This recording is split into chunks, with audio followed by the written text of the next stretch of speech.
आयु की कामना करते हुए चुपचाप गाय को खिला दे। एक छोटी सी चीज 1 महीने के अंदर करोड़पति बन जाओगे। नमस्कार दोस्तों, स्वागत है आपका एक और ज्ञान से भरपूर वीडियो चैनल में। आज हम आपको ऐसी दुर्लभ जानकारी बताने जा रहे हैं।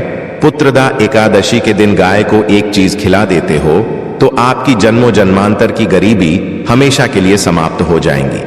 वास्तव में अगर आप पुत्रदा एकादशी के दिन अगर आप यह उपाय कर लेते हो तो यकीनन आप पर श्री हरि विष्णु और माता लक्ष्मी की असीम कृपा होगी और आप धनवान बन जाओगे।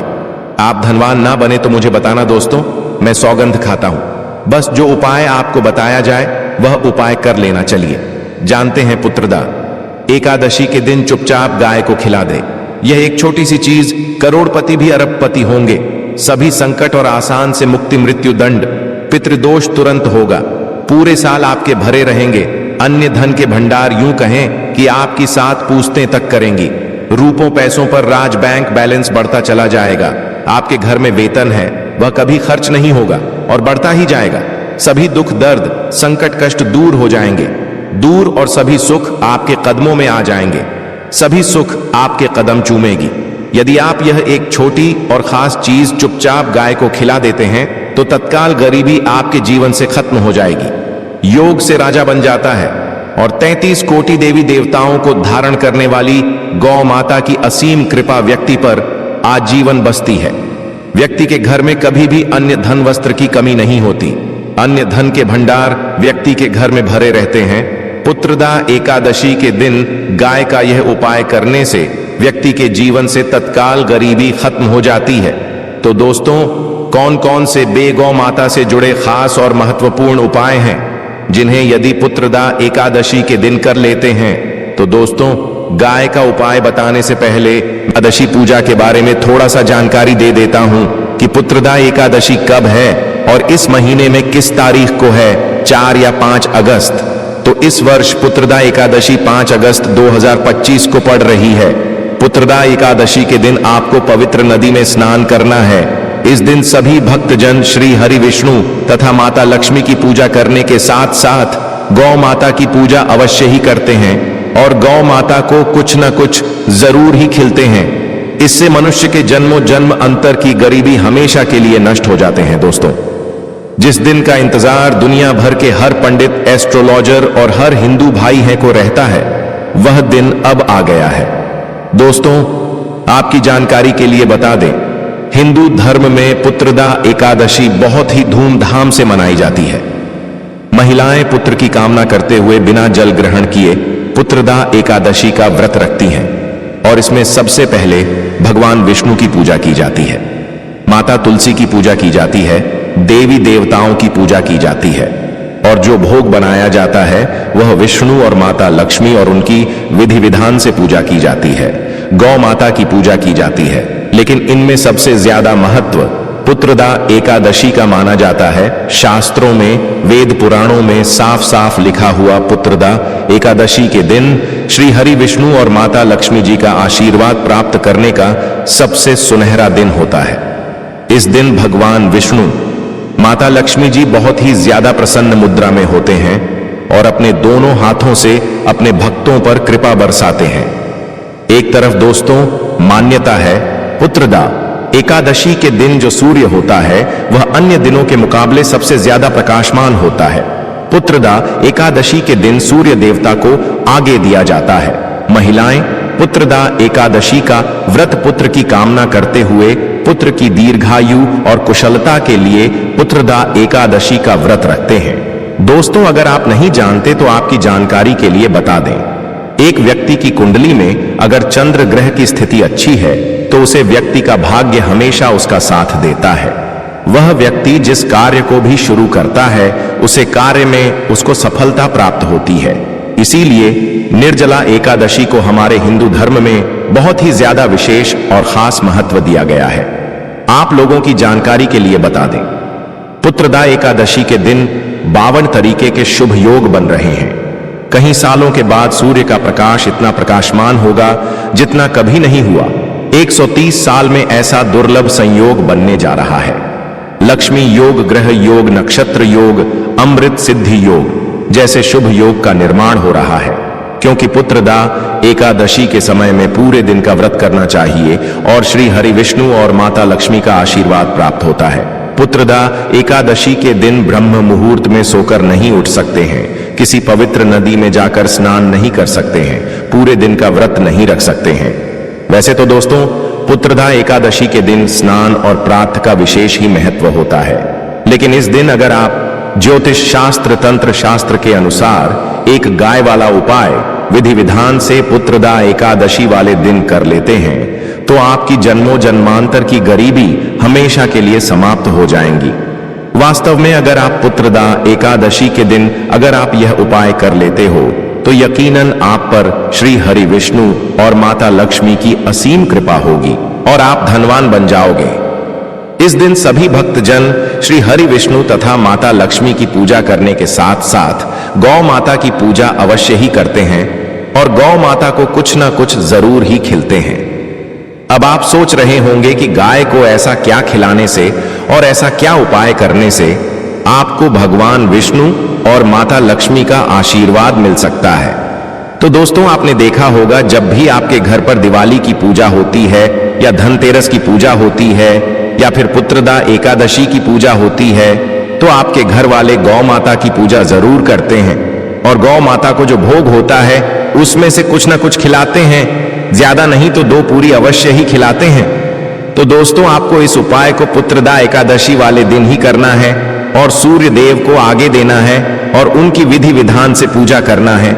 इस बार पुत्रदा एकादशी है, वह बहुत ही शुभ युगों के निर्माण द्वारा बन रही है। तो इस वीडियो में आपको गौ माता से जुड़े उपाय के बारे में बताने वाले हैं, जिन्हें करने से आपके जीवन के जो भी दुख दर्द संकट है या कामयाबी होने में कोई बाधाएं आ रही है, सभी से छुटकारा मिलने वाला है। यूं कहें कि आपके जीवन में अपार धन सुख, कभी भी धन से संबंधित परेशानी नहीं रहेगी। यदि आपकी जिंदगी प्रबल हो जाएगी, धन प्राप्ति के योग्य बन जाएंगे और जीवन में सदैव अन्य धन के भंडार आपके घर में भर रहेंगे, अन्य धन वस्त्र कभी कमी नहीं होगी। आपको बता दें, इस पुत्रदा एकादशी भगवान विष्णु की पूजा के साथ साथ हनुमान जी मंगल देवता और भगवान शनिदेव की भी पूजा जरूर करनी चाहिए, क्योंकि पुत्रदा एकादशी मंगलवार के दिन शुभ योग के निर्माण द्वारा पड़ रही है। आपको बता दें कि इस दिन यदि आप हनुमान जी और मंगल देवता भगवान शनिदेव की पूजा करते हैं तो मंगल का ग्रह जनित दोष भी दूर हो जाता है। व्यक्ति के जीवन में धन सुख संपत्ति की प्राप्ति हो जाती है, समस्त मनोकामना व्यक्ति की पूर्ण हो जाती है। दोस्तों, आपको हम बता दें कि ऐसी ज्ञानवर्धक जानकारी आपको हम पैसों में भी बांट सकते थे, पर हमारे चैनल का मकसद है जनहित में जन कल्याण एवं जन सेवा करना। इसीलिए आपके लिए जो जानकारी बताते हैं वह फ्री में बताते हैं, इसलिए आप इस वीडियो को भी जरूर लाइक करें। और दोस्तों, मैं आपसे एक अनुरोध और करना चाहूंगा कि आप अपनी राशि कमेंट बॉक्स में जरूर डाल दें, जिससे कि आपकी राशि के अनुसार हम आपको कुछ ऐसे उपाय बता सके जिससे आपको लाभ की प्राप्ति हो, क्योंकि हम राशि से जुड़े उपाय भी आपको बताते हैं। तो आप कमेंट बॉक्स में अपनी राशि हमें जरूर बताएं या अपना नाम बताएं, जिससे आपके लिए कुछ हम ऐसे उपाय बता सके। साथ में जय गौ माता अवश्य लिखें दोस्तों। साथ ही से एक उपाय तो जरूर करना है। गाय का उपाय बताने से पहले एक उपाय आपको बता दें, इस उपाय को लाइक जरूर करें। क्या करें कि शाम के समय पीपल के पेड़ के नीचे आपको सरसों का चौमुखी दीपक, आटे का दीपक बनाना है। चौमुखी दीपक में आगे की बाती लगाकर सरसों के तेल का दीपक जला देना है। आटे का दीपक बनाएं, जो मुख्य तेल डालें उसमें बाती ही डालें। लाल वाली कलावे की दीपक जला दें। 4-4 बाती लगाकर चारों दीपक मतलब 4 भाग उसके बन जाएं। हर एक भाग को जलाएं और बीच में 2 सबूत फूल वाले लौंग भी डाल दें। फिर देखिए कैसे चमत्कार आपके जीवन में होता है। शाम के समय जलाकर उसे छोड़ें, मनोकामना मांगकर छोड़ दें। दोस्तों, अभी तक अपने चैनल को सब्सक्राइब ना किया हो तो जरूर कर लें, इससे आपको और भी ज्ञानवर्धक जानकारी सीधे माध्यम से प्राप्त हो सके। दोस्तों, यह गौ माता वाला उपाय बहुत ही प्रभावशाली उपाय बताया। मैंने आपको इस उपाय को जरूर करें, बहुत ही लाभकारी उपाय बताया है, बहुत ही आपको लाभ देगा यह उपाय। और अब बात करें गौ माता से जुड़े कौन कौन से उपाय आपको इस दिन मतलब गाय से जुड़े जिन्हें करने से व्यक्ति को 7 पीढ़ियों तक बैंक बैलेंस की कमी नहीं होती। दुख, दर्द, संकट, कष्ट दूर हो जाते हैं और सभी सुख व्यक्ति के कदमों में आ जाते हैं। तो दोस्तों, पुत्रदा एकादशी के दिन आपको भगवान विष्णु माता, लक्ष्मी माता की विधि विधान से पूजा करना है और उसी के साथ गौ माता की पूजा अवश्य करना है। और गौ माता को जो भोग पुत्रदा एकादशी पूजा के लिए बनाया गया था, उसे भोग से 2 पूड़ी जरूर ही खिला देनी है। सूखी पूरी नहीं खिलाना है। पूड़ी के ऊपर आप मिठाई या कोई सब्जियां, हलवा जो भी बनाया है वह आपको गौ माता को जरूर ही खिलाना है।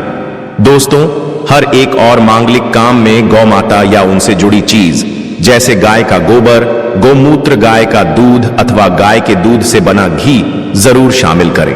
इससे आपको पुण्य भाव की प्राप्ति होगी।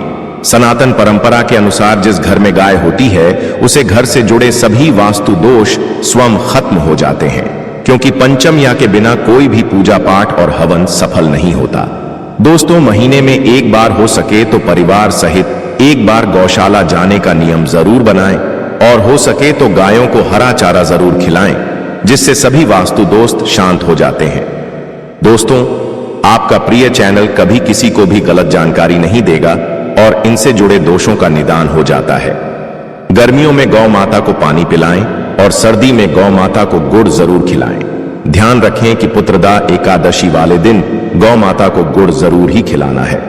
गर्मियों में गाय को गोद न खिलाए। अनेक देवी देवताओं को अपने शरीर पर धारण करने वाली गौ माता से जुड़े कई शुभ और अशुभ संकेत भी होते हैं। मतलब, गाय का दूध दोहते समय यदि गाय ठोकर मार दें और सारा दूध बिखर जाए तो अपशगुन होता है। यदि कोई यात्रा पर निकल रहा हो और गाय अपने बछड़े को दूध पिलाती सामने आ जाए तो निश्चित रूप से कि यात्रा के लिए आप निकले हैं, वह यात्रा आपकी जरूर ही सफल होगी और वह जिसके लिए आप निकले हैं वह जरूर ही पूर्ण यात्रा पर जाते समय गाय की आवाज आना और रात्रि में गाय की हुंकार करना भी शुभ होता है। दोस्तों, साथ ही साथ गाय के साथ आप भूल कर भी यह काम ना करें, अन्यथा मिलता है। जी हां दोस्तों, गाय को राष्ट्रीय पशु बनाए जाने और इन्हें मौलिक अधिकार दिए जाने की बात हो रही है तो सवाल उठता है, गाय संस्कृति का अहम हिस्सा है, तभी गाय के साथ लोग खराब व्यवहार कैसे कर लेते हैं और जैसे ही दूध देना बंद कर देती है तो लोग इन्हें उनकी किस्मत पर छोड़ देते हैं, सड़कों पर और गलियों में भटकने के लिए। ऐसे में गोवंश जीवन को कोई डंडे मारता है तो कोई उन पर पानी डाल देता है, कई बार लग जाती है तो कभी बीमार होकर बेचारी गाय दम तोड़ देती है। ऐसे में जरूरत है इन बातों को जानने की। गाय को लेकर शास्त्रों में क्या कहा गया है, आपको कैसा व्यवहार करना चाहिए। क्या दोस्तों, गाय को कभी भी मारना पीटना नहीं चाहिए। शास्त्रों में गाय को माता का दर्जा दिया गया है। गाय को मारने वाला माता को मारने पीटने वाले के समान पाप का भाग्य समझा जाता है। नरक लोक में वर्षों तक कष्ट भोगना पड़ता है। अगले जन्म पशु योनि में मिलता है कि गौतम मुनि ने गलती से गाय को डंडा मार दिया था, जिस गाय की मृत्यु हो गई थी, और इस पाप से मुक्ति के लिए इन्हें वर्षों तक तपस्या करनी पड़ी। इसलिए यह पुत्रदा एकादशी भगवान श्री कृष्ण जी ने बैल स्वरूप में आए वृद्ध आश्रम का वध कर दिया था, जिससे मुक्ति के लिए भगवान श्री कृष्ण को संपूर्ण तीर्थ को एक कुंड में बुलाना पड़ा और इस कुंड में स्नान से वह पाप मुक्त हो गए थे। यह दोस्तों साथ ही साथ पानी पी रही गाय को भागते हैं, वह घोर पापी के भंग बनाकर होते हैं।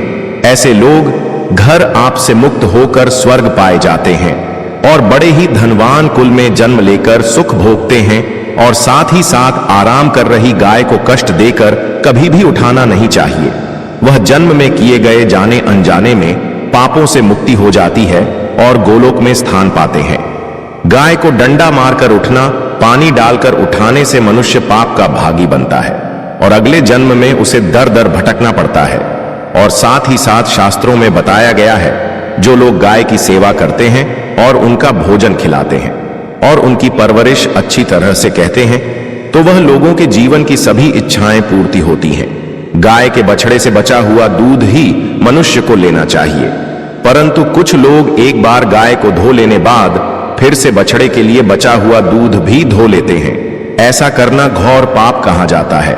ऐसे दूध को धोने वाला और ग्रहण भी बन जाते हैं। दोस्तों, साथ ही साथ शास्त्रों में कहा गया है कि गोवंश मतलब गाय और बैल के पीठ पर नहीं बैठना चाहिए।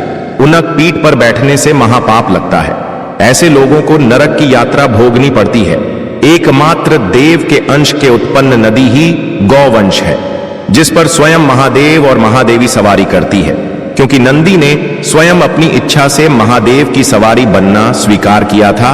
और साथ ही साथ शास्त्रों में गाय के दान को बहुत ही महत्व दिया गया है। परंतु ऐसी गाय का दान कभी नहीं करना चाहिए जो बूढ़ी और बीमार हो। कठोपनिषद में नचिकेता की कथा भी इस संदर्भ में है कि जिस नचिकेता ने पिता द्वारा बूढ़ी गाय को दान करने पर आपत्ति जताई थी, दूध देने वाली और बछड़े सहित जो लोग गाय का दान करते हैं वह महान पुण्य को हासिल करके स्वर्ग में स्थान पाते हैं। दोस्तों, साथ ही साथ सूर्य, चंद्र, मंगल या शुक्र की युक्ति राहु से हो तो पितृदोष होता है। यह भी मानता है कि सूर्य का संबंध पिता से एवं मंगल का संबंध रक्त से होने के सूर्य यदि शनि, राहु या केतु या दृष्टि हो तथा मंगल की युति राहु या केतु से हो तो पितृदोष होता है। इस दोस्त से जीवन संघर्ष में बन जाता है। यदि पितृदोष हो तो गाय को प्रतिदिन या किसी भी एक पुत्रदा एकादशी के दिन रोटी, गुड़, चारा आदि खिलाने से पितृदोष। दोस्तों, हर एक और मांगलिक काम में गौ माता या उनसे जुड़ी चीज जैसे गाय का गोबर, गोमूत्र, गाय का दूध अथवा गाय के दूध से बना घी जरूर शामिल करें। इससे आपको पुण्य भाव की प्राप्ति होगी। सनातन परंपरा के अनुसार जिस घर में गाय होती है उसे घर से जुड़े सभी वास्तु दोष स्वयं खत्म हो जाते हैं। गाय के ऊपर जो कुबड़ होती है वह बृहस्पति गुरु है। अतः जन्म पत्री में यदि बृहस्पति अपनी नीच राशि मकर में हो या अशुभ शिवलिंग में जा रहे हो और सामने से गौ माता आई हुई दिखाई दे तो गौ माता को अपनी दाहिनी ओर से जाने देना चाहिए। आपकी यात्रा जरूर ही सफल होगी। और साथ ही साथ यह संकेत भी जान ले, यदि आप यात्रा पर जा रहे हैं और सामने आपके गाय पड़ जाएं अथवा अपने बछड़े को दूध पिलाती हुई सामने गए दिखाई दे जाए तो समझ जाना कि वह यात्रा आपके लिए जरूर ही सफल होगी। और साथ ही साथ जिस घर में गाय होती है उसमें वास्तु दोष स्वतः ही खत्म हो जाता है। और आप भी रोटी बनाएं, प्रतिदिन ताजी रोटी ही बनाएं। गाय को अगर आपने रोटी बनाई है तो कोशिश करें कि उसे रोटी को आप तुरंत ही गाय को खिला दें। अगर आप उसे रोटी को रख देंगे और उसे रोटी को अगले दिन देंगे तो वह रोटी बंसी मानी जाएगी। गाय को कभी भी बासी रोटी ना दें, इसे घर में नकारात्मक ऊर्जा वास करती है और आपकी बिल्कुल भी नहीं बनेंगे। इससे आपके घर में हमेशा दर्द देवता का वास रहेगा और आप जिस भी उसे काम में आपको हमेशा असफलता ही हाथ लगेगी। इसलिए कोशिश करें गाय को रोजाना ताजी रोटी बनाकर खिलाएं। बासी रोटी गाय को ना दें और साथ ही साथ सड़ी गली चीज गाय को नहीं खिलानी चाहिए कि घर में कोई फल है, कोई सब्जी है, सड़ जाए तो लोग क्या करते हैं, गाय को देते हैं। नहीं, ऐसा नहीं करना चाहिए। ऐसा करने से यदि आप गाय को खिलाते हैं तो और आप आपके भाग्य बन जाते हैं। और साथ ही साथ आप आटे की 11 लोई यहां बनाकर उनके ऊपर हल्दी लगा करके इसके बाद गाय को खिलाएं। हर एक लोही को मिला दें। माता गाय की आप चरणों की स्पर्श करें। या दोस्तों, ऐसा करने से आपके समस्त काम बनने लगेंगे। जो 2 हक का समय चल रहा है वह भी खत्म होगा। आपके जीवन में खुशियां ही खुशियां होंगी। और एक बार आप 7 बार गाय की परिक्रमा भी कर लें तो आपके समस्त कम होंगे। और साथ ही साथ आप गाय को जब भी रोटी दे, रोटी पर या तो आप थोड़ी हल्दी लगा लें, अगर अच्छा ना हो तो आप थोड़ा रख सकते हैं, थोड़ा घी रख सकते हैं। या दोस्तों, गाय को कभी भी सूखी रोटी ना खिलाए। सूखी का मतलब गए, रोटी रखें उसे पर कुछ ना कुछ रखकर खिलाए। हल्दी रख ले, मिश्री की या जो भी रख ले, मतलब खाली रोटी नहीं खिलानी। इस बात का जब भी आपको शुभ फलों की प्राप्ति होगी। चलिए भक्तों, अब जान लेते हैं पुत्रदा एकादशी का महत्व, शुभ मुहूर्त और पूजा विधि के बारे में। भक्तों, यह व्रत आषाढ़ मास के कृष्ण पक्ष की एकादशी तिथि को मनाया जाता है और इसे पुत्र की प्राप्ति हेतु और जीवन में सुख समृद्धि, परिवार की कुशलता के लिए अत्यंत शुभ माना जाता है। पुत्रदा एकादशी 5 अगस्त 2025 को मनाई जाएगी। शुभ मुहूर्त 4 अगस्त को सुबह 11:41 बजे से शुरू होकर 5 अगस्त को दोपहर 1:12 बजे तक रहेगा। पारण 6 अगस्त को सुबह 5:45 बजे से 8:26 बजे के बीच किया जाएगा। एकादशी तिथि सावन माह के शुक्ल पक्ष की एकादशी तिथि 4 अगस्त को सुबह 11 से 41 बजे शुरू होगी और 5 अगस्त को दोपहर 1:12 बजे समाप्त होगी। व्रत 5 अगस्त को पुत्रदा एकादशी का व्रत रखा जाएगा। पारण व्रत का पारण 6 अगस्त को सुबह 5:45 बजे से 8:26 बजे के बीच किया जाएगा। शुभ मुहूर्त पुत्रदा एकादशी के दिन लक्ष्मी नारायण जी की पूजा करने का शुभ मुहूर्त 4 अगस्त को सुबह 11:41 बजे से 5 अगस्त को दोपहर 1:12 बजे तक रहेगा। अभिजीत मुहूर्त का समय पंचांग में देखकर झांत किया जा सकता है।